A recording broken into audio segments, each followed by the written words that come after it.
right, guys, so if we're looking at this problem, what's the first thing we want to do? Good. We need to set it equal to 0. So we're going to have to take the 4x and move it over here. So negative x squared minus 4x minus 12 equals 0. Bless you. I know normally we're like, oh, we got to move the x squared term to make it positive. That's normally our first thing. You can. But with this process, it doesn't really matter. Okay, we can deal with the negatives. Ramon? Not today. All right, what's your a value? A is negative 1. It's a number in front of x squared. Your b value, negative 4, and your c, negative 12. All right. So now we're going to go ahead and plug it into the formula. Hopefully you guys have been singing that annoying song all night last night. It helps. All right, so negative b. What's negative b? Good, positive 4. Plus or minus square root b squared. Make sure you're putting it in parentheses. Otherwise, if you type it in your calculator, it'll be wrong. Minus 4 times a, which is negative 1, times c, which is negative 12, all over 2 times a, which is negative 1. Okay, if you do not have a calculator out in front of you, you're going to want to make sure you get one, okay? Because you have to use calculator in pretty much every single one of these problems. All right, so next step, let's go ahead and just clean up underneath the radical. Negative 32.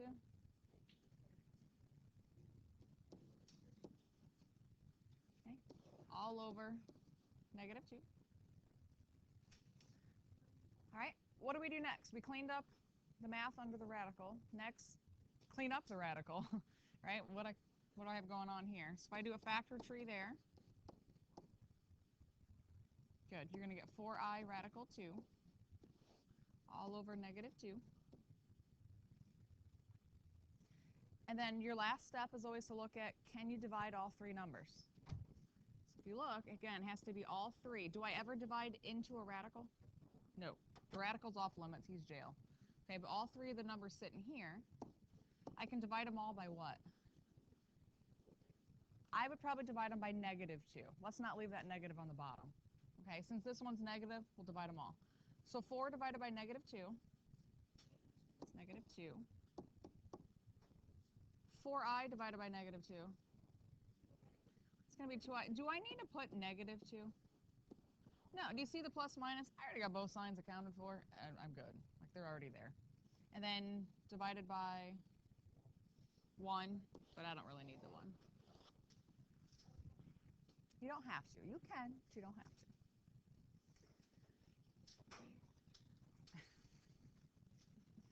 All right, take a look at the next one.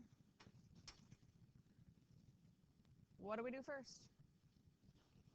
Set a equal to 0 in the dog cube.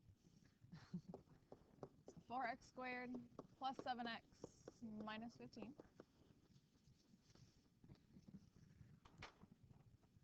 All right, my a value, there's 4. B value, C value. All right, so let's plug it in.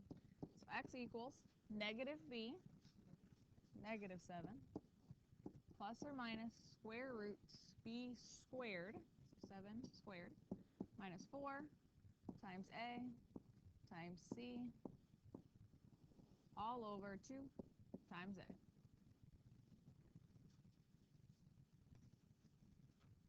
Is there any question about where I'm pulling numbers from, all the a, b, c, and plugging stuff in? Okay. All right, so next let's clean up under the radical. So negative 7 plus or minus radical 256. Uh-oh. 289 all over 8. Ramon, how you doing back there? I'm trusting you guys. I'm not typing this in.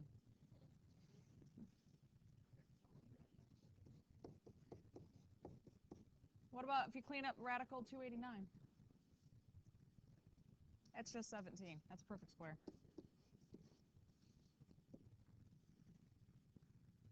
All right, so we're at negative 7 plus or minus 17, there's no radical anymore, over 8. Can you divide all three numbers? No, they don't all divide. But do I stop there or keep going? I keep going. There's no I, there's no radical. I have like terms I got to put together. So if I have negative 7 plus 17, 10 over 8, please tell me you'll simplify that.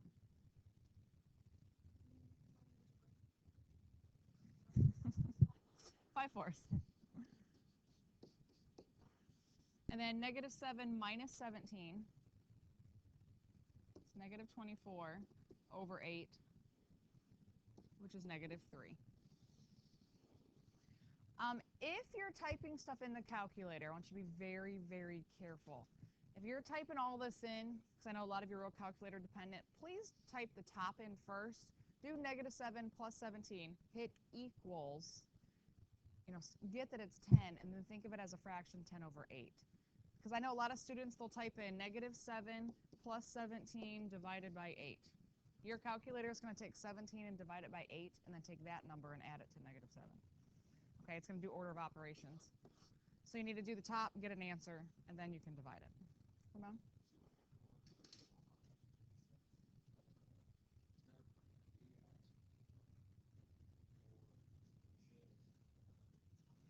Yeah, so you got to be careful, which, yeah, it's real easy to make that mistake, putting the wrong letter, wrong variable in there. Thank you. All right, next one with the little minion dog. He looks miserable, doesn't he? He's got that look on, what did you do to me? He's like, seriously? Yeah, it's exact. Really, Mom? Really? All right, what do I do first? Set it to 0. Make sure you're always setting it to 0. So I'll have minus 3 equals 0. All right, what's your A? B? C? Did you say you can't see? You all right? Okay. All right, so plug stuff in, guys. We have x equals negative b, 18, plus or minus radical b squared. Good. All over times negative 8. Yeah, there's a lot going on in this one, right? There is. Well, it's all right. We'll take our time. Let's clean it up. 18 plus or minus radical, what is it? 228. All over negative 16. That's one I don't know off the top of my head.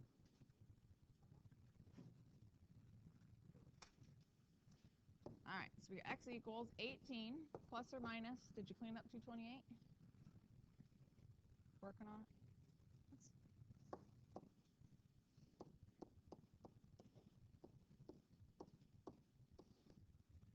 What do you multiply to get 57? Is that 3 and 19?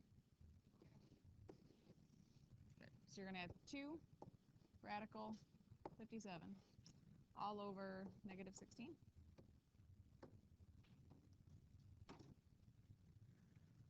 All right. All 3 numbers?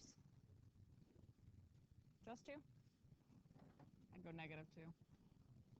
Again, these are the 3 numbers we're looking at. So x equals, I'm going to divide them all by negative 2 because we don't want to leave a negative in the bottom, okay? So 18 divided by negative 2. 2 divided by negative 2. Do I have to worry about the negative sign? Do I have to really write the 1? So radical 57. Negative 16 divided by negative 2 is 8.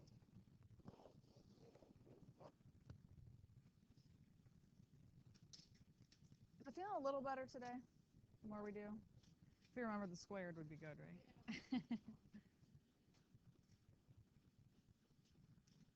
Oh.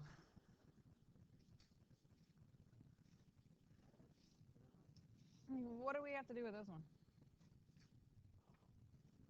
Yeah, move stuff. It's all right. We set it equal to 0. We got to move some stuff. It's all right. So we have to subtract the 3, and we'll have to add the 7x. So 6x squared plus 6x plus 6 equals 0. That's not good. A lot of 6s in here. All right, well, it's easy to plug stuff in, right? You can't mess up your A, B, and your C this time. So x equals negative b, negative 6, plus or minus square root b squared minus 4 times a times c all over 2 times a. Was that the easiest plugging in you ever did, though? You didn't even have to look to see what they were. They were all the same. All right, so let's clean up underneath there. So x equals negative 6 plus or minus radical negative 108 over 12. So x equals negative 6 plus or minus 108.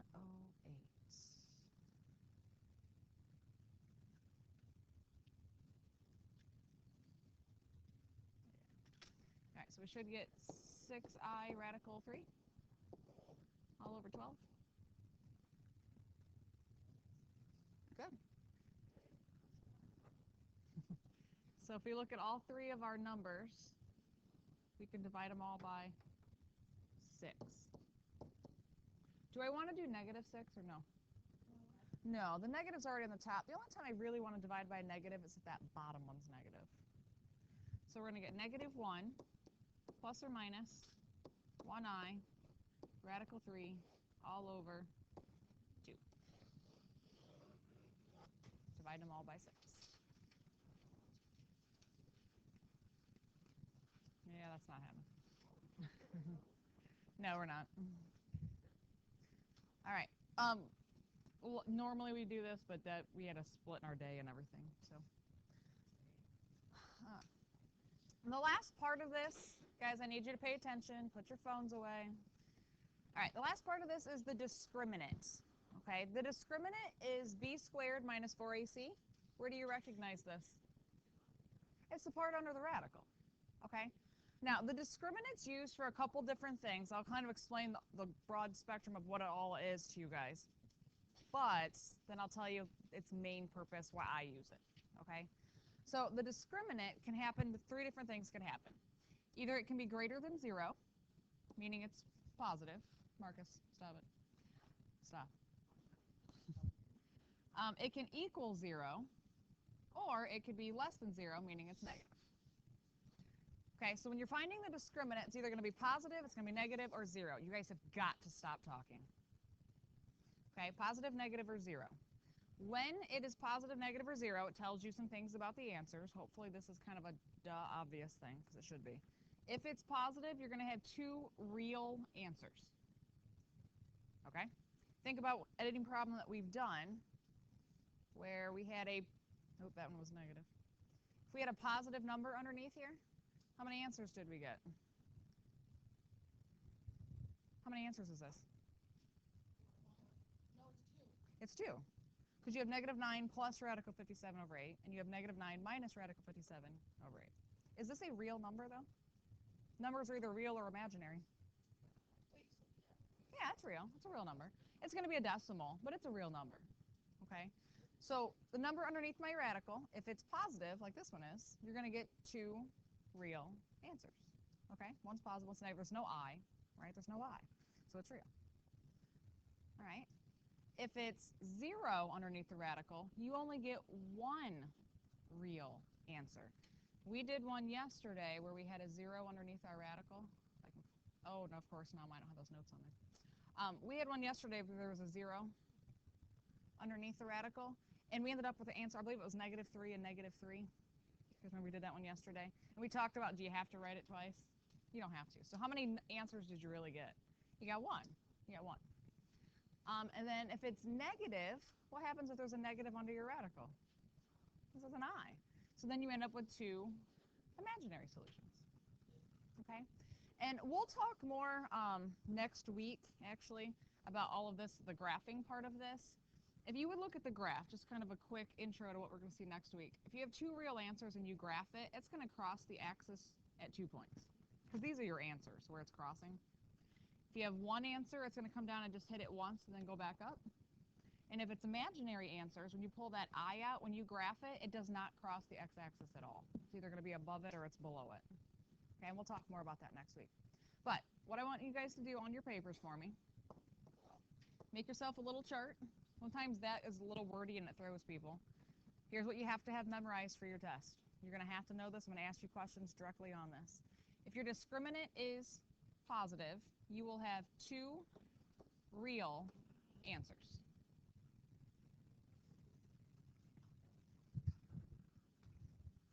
If your discriminant is negative, you're going to have 2 imaginary answers. And if it is 0, you will have 1 real answer. So I'm going to ask you, how many answers will you have? It's either 1 or 2. And will they be real or imaginary? You should be able to tell me that. Now, the part of the discriminant that to me is the most important is something else that it tells us. Make a note of this as well. If the discriminant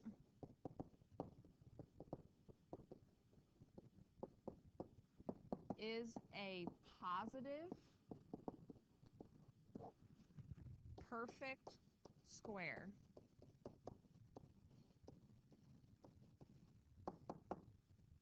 the original problem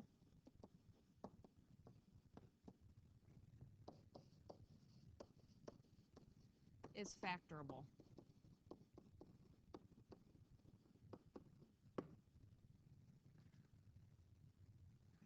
If the discriminant is a positive perfect square, the original problem is factorable.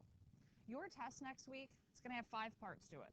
You're going to have solve by factoring, you're going to have solve by square root method, solve by completing the square, solve by the quadratic formula, and then the last part, I'll have 6 problems, and I'll tell you to solve any method you want, but you have to use each method at least once. So you're going to have to be able to tell which one's factorable. And let's be honest, sometimes you look at those and you're like, I don't know. Right? Sometimes you guess and check on that factoring a lot before you can figure things out. Who wants to waste time if it's not actually factorable? So we can use this and tell us.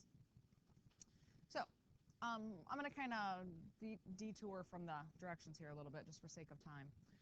But I want you guys to tell me, what is the discriminant? How many answers will you have? Are they real or imaginary? And then is it factorable, yes or no? Okay? So let's find the discriminant first. So the discriminant will be equal to, and the discriminant is just the part under the radical. So I'm looking at just b squared minus 4ac. Just going to see if I can figure out what that value is. So what's your b value? Negative 8 squared minus 4 times my a, which is 1, my c, which is 17. So somebody do me a favor, figure out what that is.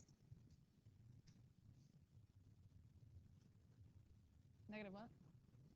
Negative 4? That's your discriminant. That's the number that would be under the radical in that equation.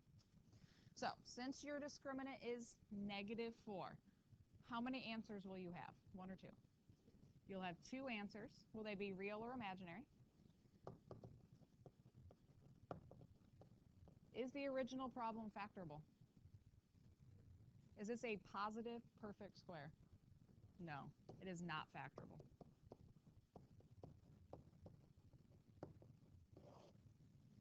Okay, so to me, that's the most important part. Like the whole number of solutions, 1 or 2, imaginary or real, yeah, I can just do the problem, I can tell you that. I can look at the answer. But to me, it's important to know if it factors or not, because you're going to have to determine which one's factor, and sometimes it's not real obvious which one's factor. Okay, so number 2. Let's find your discriminant first. So b squared minus 4ac, that's what we're looking at. What's your b value? Squared minus 4, my a value, my c. Okay, somebody tell me what you get there. 0.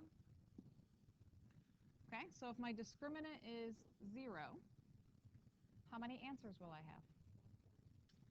Real or imaginary? Is it factorable? Is 0, is that a positive perfect square? Can I take the square root of 0? So can you do it? Yeah, yeah. This is factorable.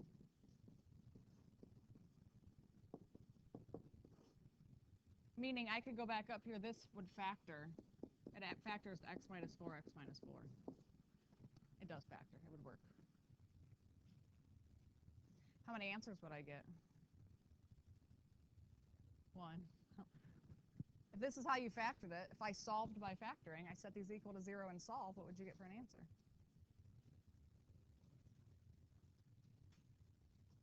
Oh man, we forgot how to solve by factoring. You would set each factor equal to 0. So what would x equal? 4. The answer is 4 if you solve this. So I could use the quadratic formula and I would find out that x equals 4. That's what I would get. Or, since I know it's factorable, I could solve this by factoring. I could factor it, set each factor equals 0, and solve. All right, number 3. So my discriminant, let's start with that. So b squared, negative 8 squared, minus 4 times a times c. 4. All right, how many answers would I get? Real or imaginary? Is it factorable? Yes.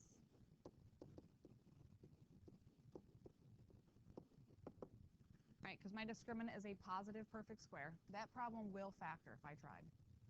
And it'd be x minus 3, x minus 5. It would factor. Yeah, this shouldn't be bad, especially if you have that little chart off to the side here. That's all I'm looking at. Real quick, did you notice these original problems? Did you notice the only difference in them? They're all x squared minus 8x. They all started that way. That one has 17, 16, 15.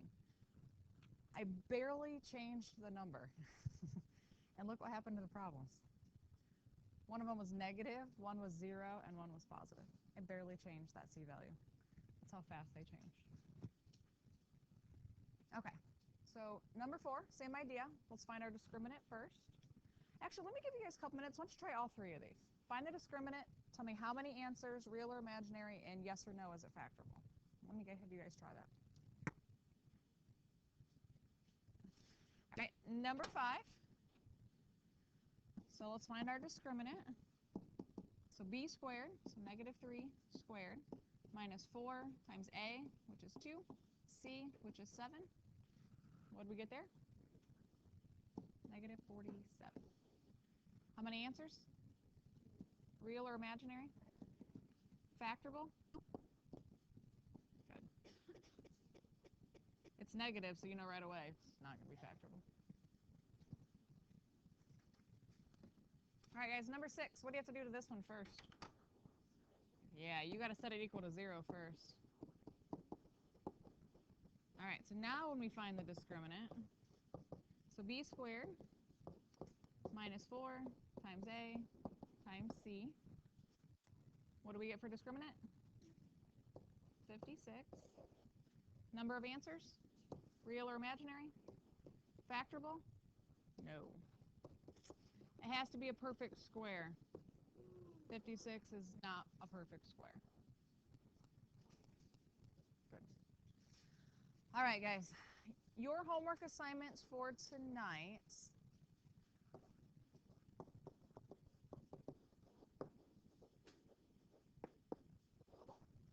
All right, so you guys need to do the worksheet from yesterday. Any guess? The odds. Those of you who did not do the evens, you need to do the whole thing.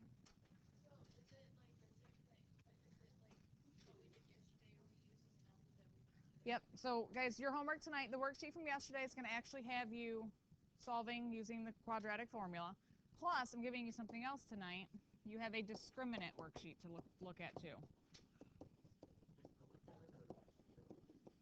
To do it. Don't be a smarty pants. I'm also going to give you one other thing tonight. Relax, relax. This is due tomorrow, these 2 things. I'm also going to give you your chapter 4 review.